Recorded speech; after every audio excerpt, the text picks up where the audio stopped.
Recording this next part now.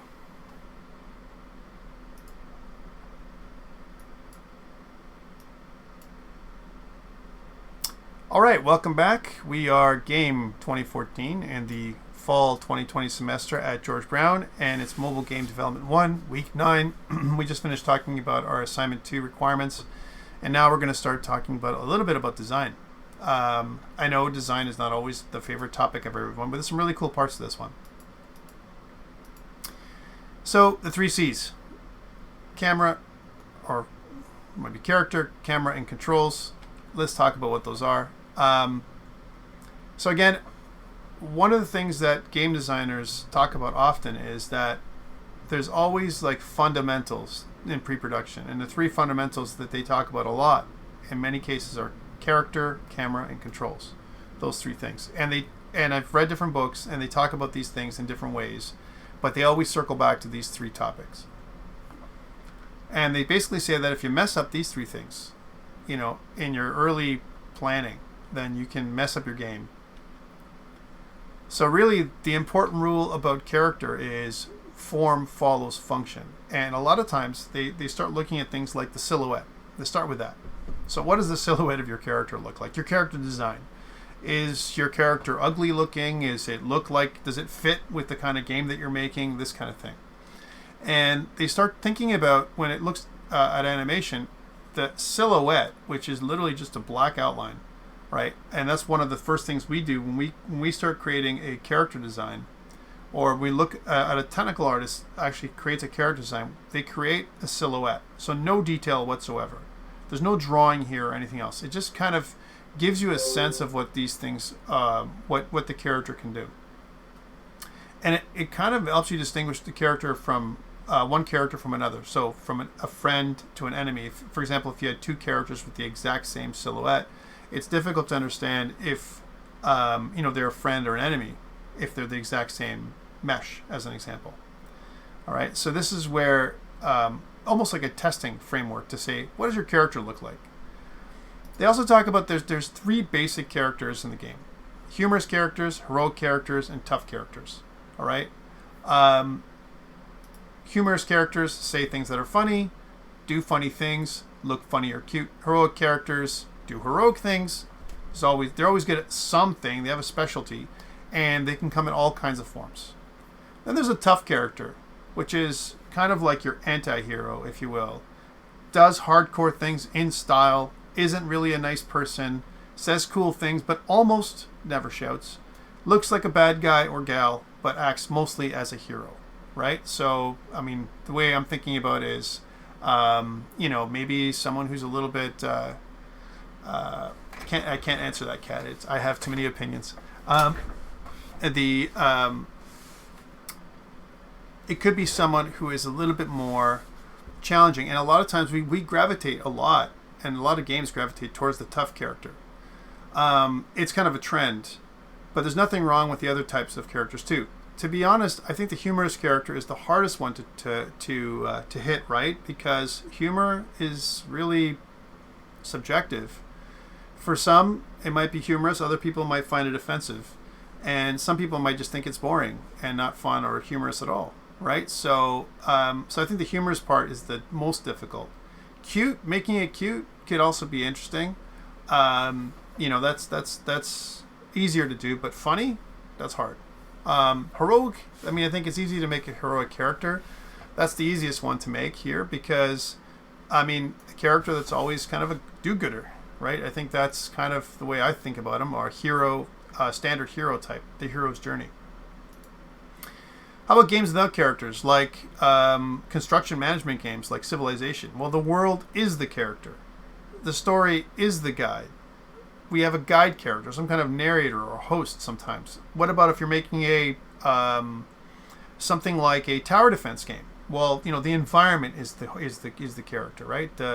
Your base, if you will, right? So there is always a character or a central avatar, if you will, for the game. When we talk about gameplay, let's talk about this for a second. The character has a height, right? And usually we also think about the width of passage, which is usually wider than the character. The walking speed, the running speed, these are things you should adjust to make sure that they make sense with the character and their animation. Okay? Let's take it further. We're talking about platformers today. And one of the things we want to talk about is this idea of jumping. Jump distance is a factor to make it look nice. The understanding is that if you jump more than twice your height, right, then it should be something that's unattainable. All right? Again, this varies according to the game. Some games will allow you to do other kinds of jumping, and we'll talk about jumping in a second. But this might be okay, but up here, that might not be okay if it's beyond a double jump. Melee attack distance is something interesting as well. I've seen in some of your games, not just you, but in the other section, that sometimes the hitboxes, the visual collision, and the logical collision didn't really jive a lot. I saw some stuff where, the character was hitting the enemies, or the enemies were hitting the character, and it was like, wait, that didn't really hit. So be careful around that. Your colliders should be fairly close, and it says the melee distance should be really at the length of the character's arm max and a weapon, right?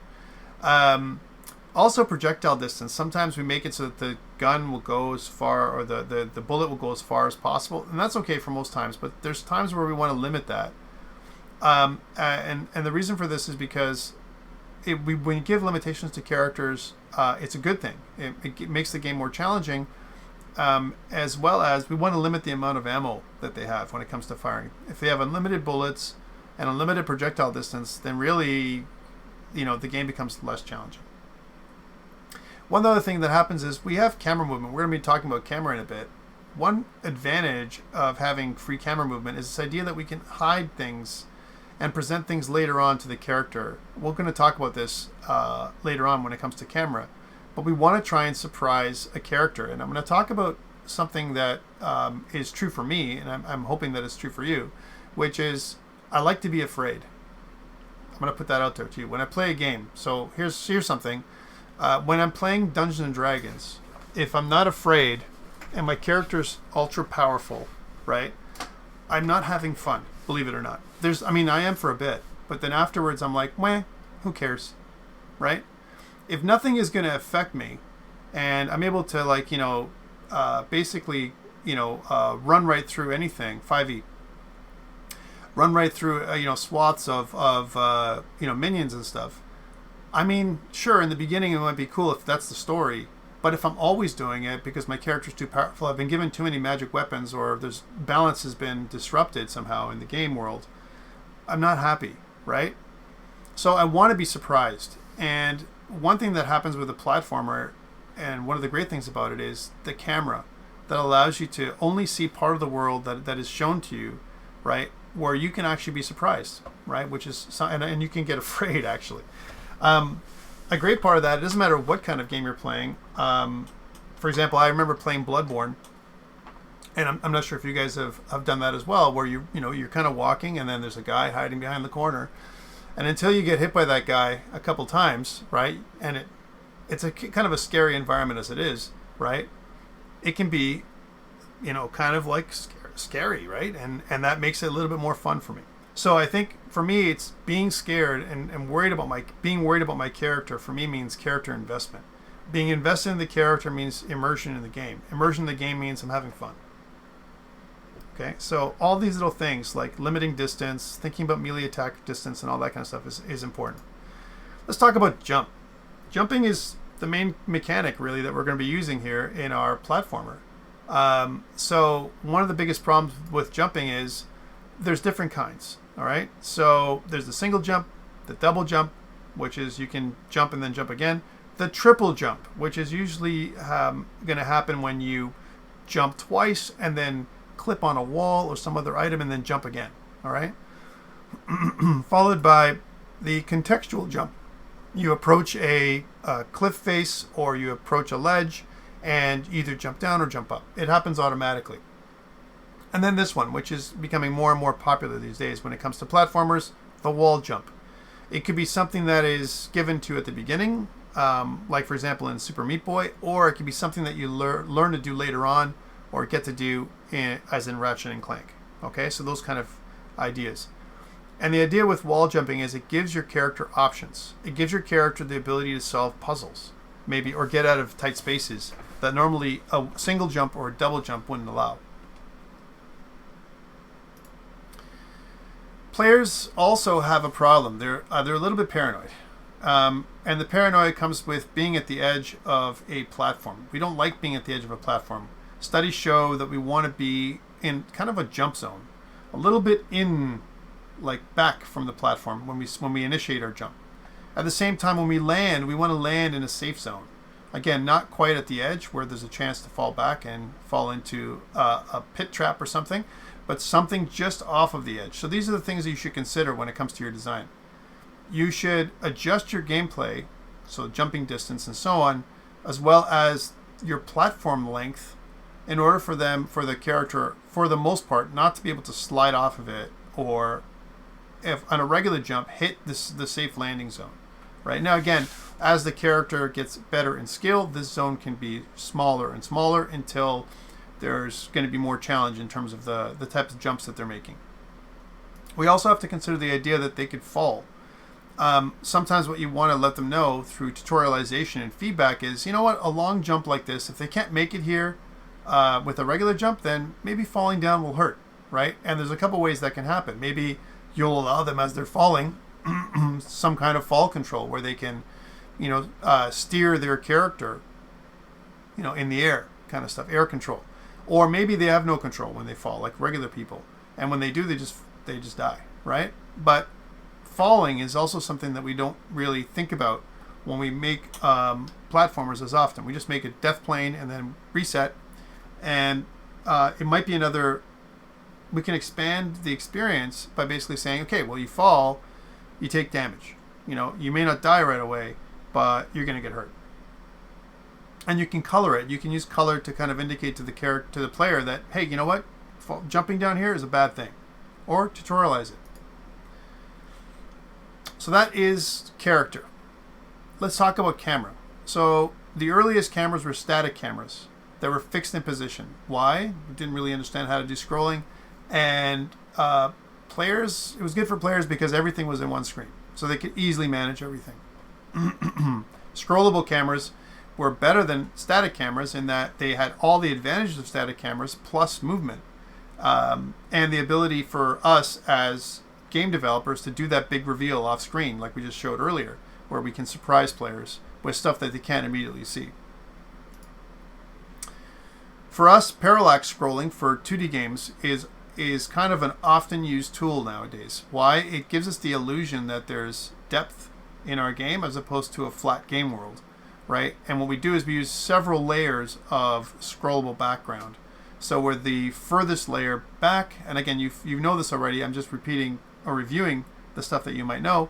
The furthest layer back is the back that's scrolling the slowest, and as we come towards the player character, that part scrolls the fastest to give a sense of motion and depth.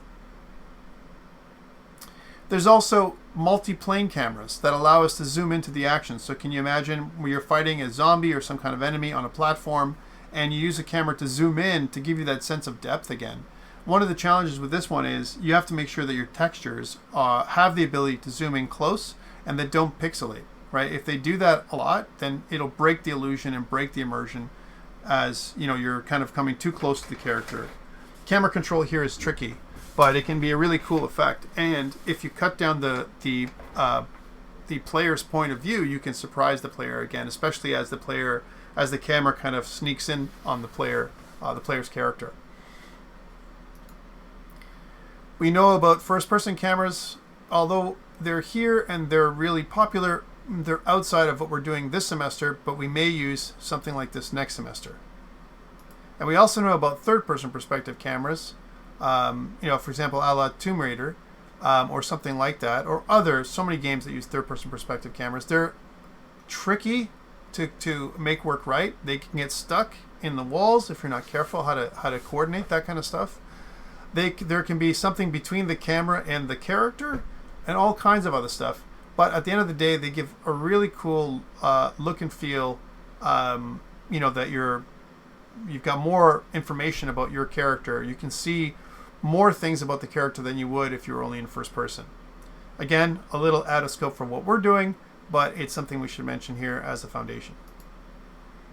Then there's the 2.5D kind of camera, and people get confused with this 2.5D. I got a question like this earlier in the last session. Yeah, it gives this idea of, you know, three-dimensionality kind of to a two-dimensional game. Again, a lot of this can be accomplished by using 2D assets, but if we change the perspective of the camera from orthographic, right, what you can do is you can give this false sense of depth and illusion that looks like the camera is in 3D, but it's really not. You can also do interesting things like billboarding the characters and the assets in the game so that they always look at the camera too, which gives us a further weird effect when it comes to 2.5D. The other one that we want to mention is the isometric camera, which is something that we use a lot. Everything from construction games like Civilization to simulation games to things like even like Diablo use this kind of camera, where we can see characters in this isometric view. They're very small, but we're able to see almost like a third-person, kind of perspective from very, very high up. And we get a larger view of the environment. A very popular camera, and there's nothing wrong with doing this. For us, for this semester, I would ask that you don't do it. You wait to do an isometric camera for next semester. Anything like that, isometric or third person, first person, they're more complex cameras to make work properly, and I highly recommend you wait. There's also the top-down camera, and although that's 2D, it doesn't really work for us with a platformer. I mean, I have seen some 2D platformers that are top-down, where the character jumps and it becomes bigger, like physically grows as it jumps out at you. But I have never really liked those games. So again, I'm not sure that it works for us with platformer this second half of semester. Let's talk about controls for mobile specifically. Really what we're talking about here is touch controls and tap controls. So when we use one tap, usually one tap means the context between one tap on a phone is to make a selection, make a character perform an action, shoot a weapon, quick place an item or something like that. A double tap is like when I want to open and close items. I want to select and deselect something. A timed tap is usually when we want to, we're doing something with a rhythm game. I want to, have a tap happen at the right moment in order for me to make sure that I meet or solve a puzzle or match something that communication that's coming at me.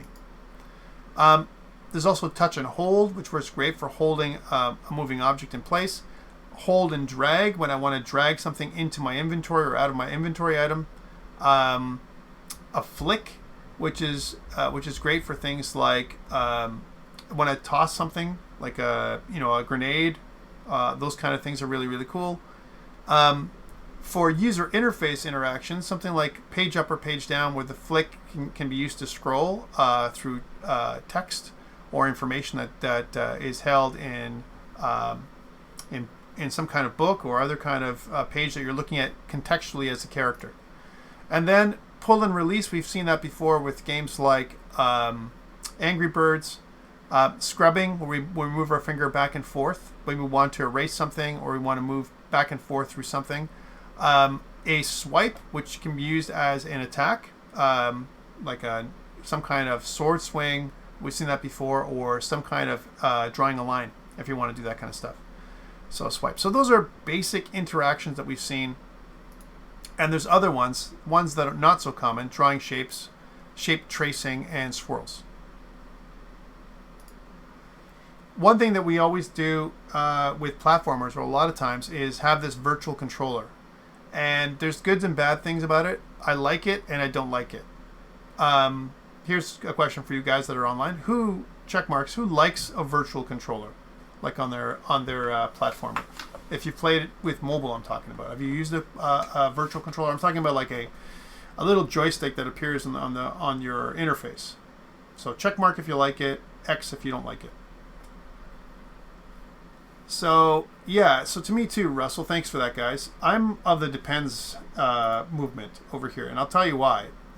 because I like it, but it really depends on where it's placed and if and only if the developer has given me the option to move it around.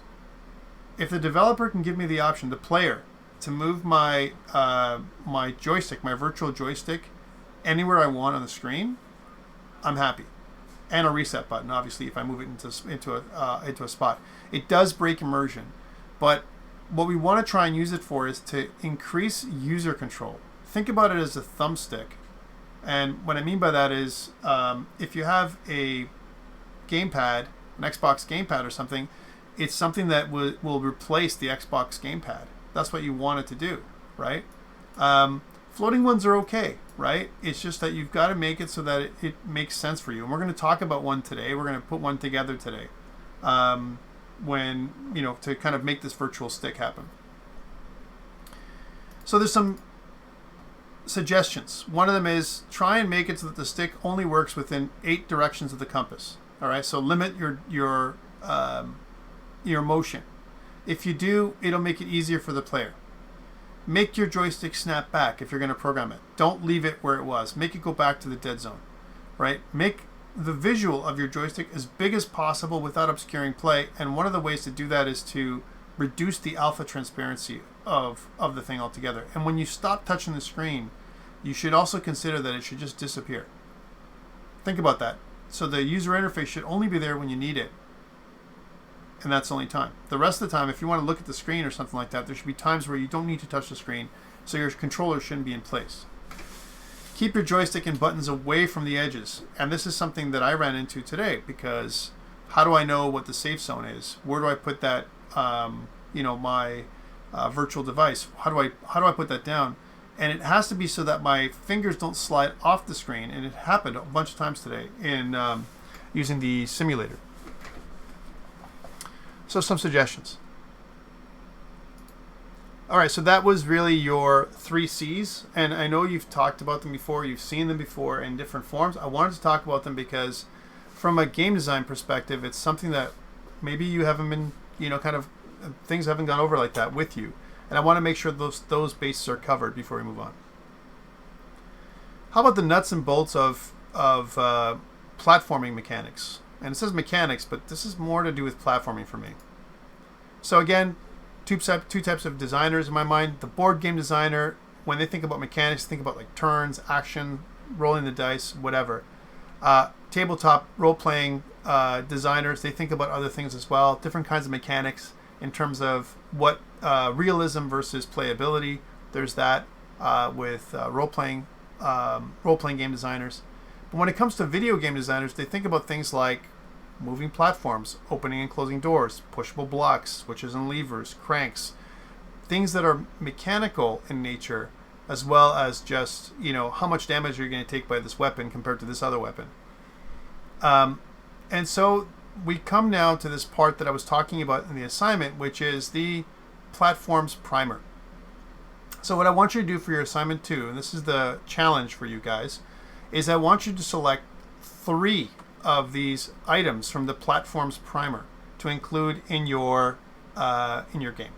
Okay, so what this means is, I'm going to zoom in here. So floating, moving horizontally or vertically, flip that creates stairs, flips to reveal a hazard, expanding or shrinking, tilting platform, some kind of exploding platform, a Ferris wheel effect, some kind of bouncy platform, a tipping platform. This is always not fun. Collapsing, and a bunch of other ones.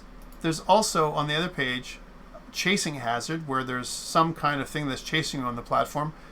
Something that moves you towards a hazard, a pendulum effect, something that's swinging, a rope bridge, some kind of weight balance, which is very similar to what we had before with the tilting part, weight balance, a growing or shrinking, an extending and retracting kind of effect, where you have an extending or retracting bridge or something like that, smashable platforms, sinking platforms, switchable platforms activated, and some kind of platform that returns to where it was when you step off of it. So lots of these things. I want you just to choose 3 of them. I know they're pretty funny.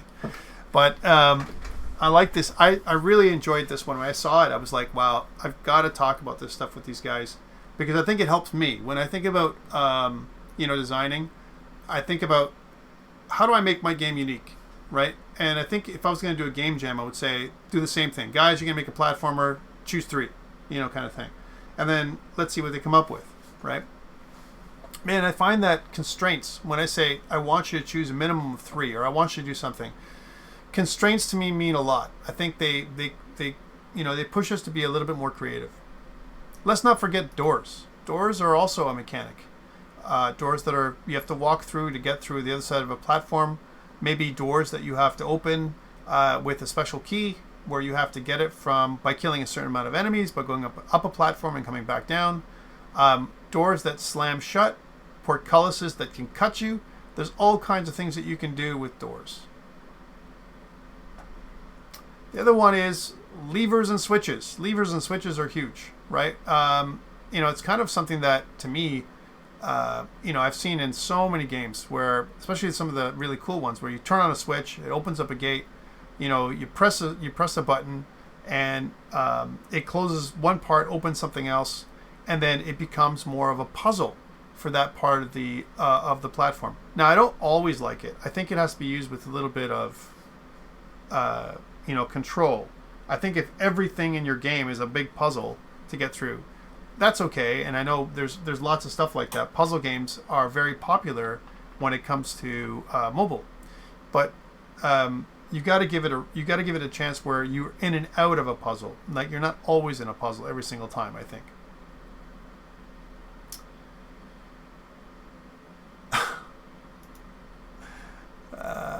Hazards. I think we often talk about this. Some of you, for whatever reason, didn't really put any enemies or hazards in the game. In fact, I found when I was looking at some of the games in section 1, for example, maybe not so much in your section, but in section 1, I found that there were some people that had no challenge at all when I was playing the game. Like, literally nothing.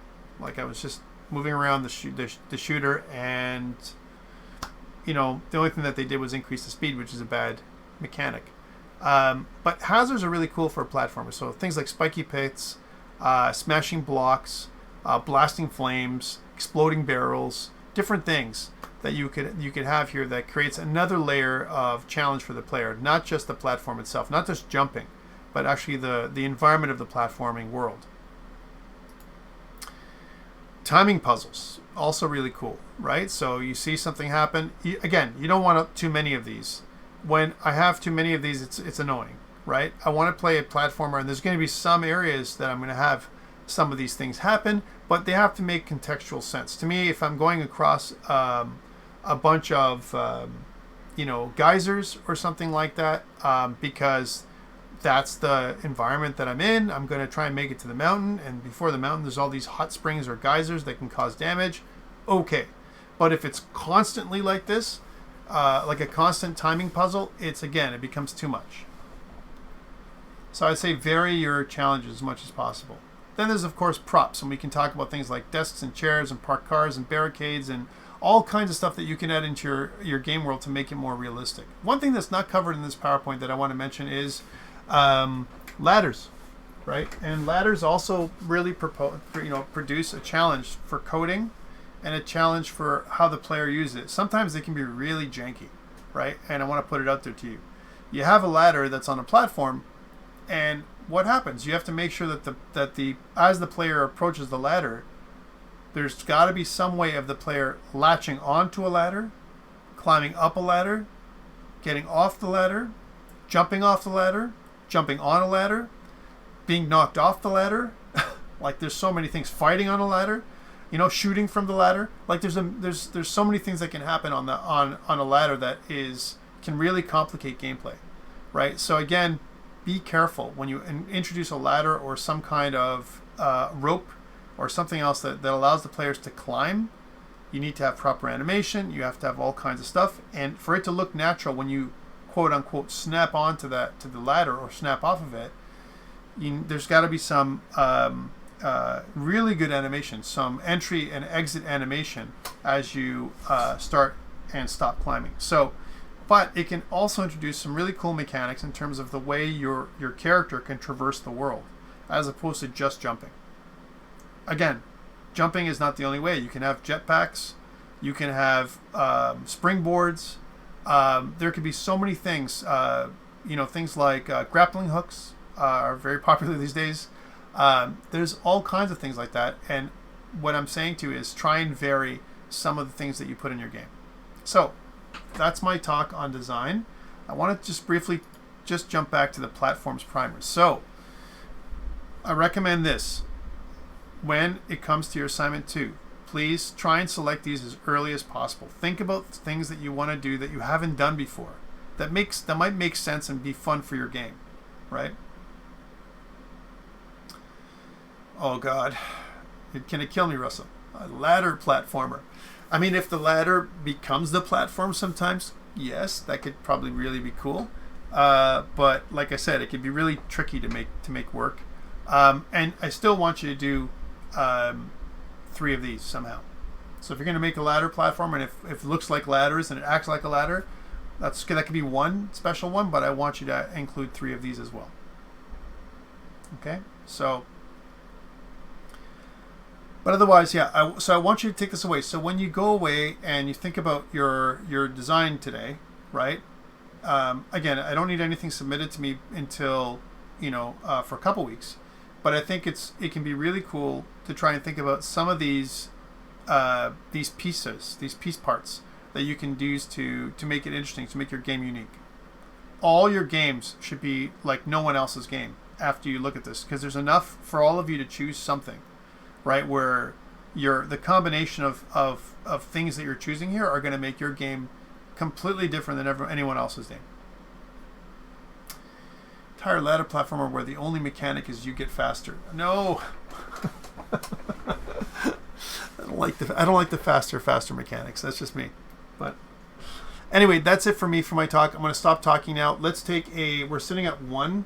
I want to take a 10-minute break, and when we come back, we'll get into the Unity stuff, and we'll go hard for about over an hour and a half, because our Unity part's going to take most of our time. So let's. I'll also give you a chance, if you haven't had a chance to do this now, please download the starter and get it working, because if you don't have that working, then it's going to waste some of your time. You're going to be behind when I'm doing the tutorial, and I don't want you to. And this is going to be linked into your Lab 6, which is something you're going to be submitting today. One thing to note before I go, Lab 6, yes, it's supposed to be empty, because we're going to do it together, Russell. So Lab 6, what I want you to do for labs going forward is not just give me a link, also take a screenshot of your lab in the simulator, please. It's going to make it much easier for me to look at when it comes to that, and I want to see that you're actually doing it and it's in your simulator, not mine. Sometimes I'm getting back my own code and I'm awarding 0 marks for that. I want you to do it yourself. This is a practice for you. That's what it's for. It's not just for free marks. So please, if you have a chance, what I'm looking for your labs from now on is a link and a screenshot. Okay, let's take a short break. I'm going to stop recording now, and when we come back, we're sitting at around 1 o'clock. Let's come back around 1:10, and we'll start off with the Unity demo.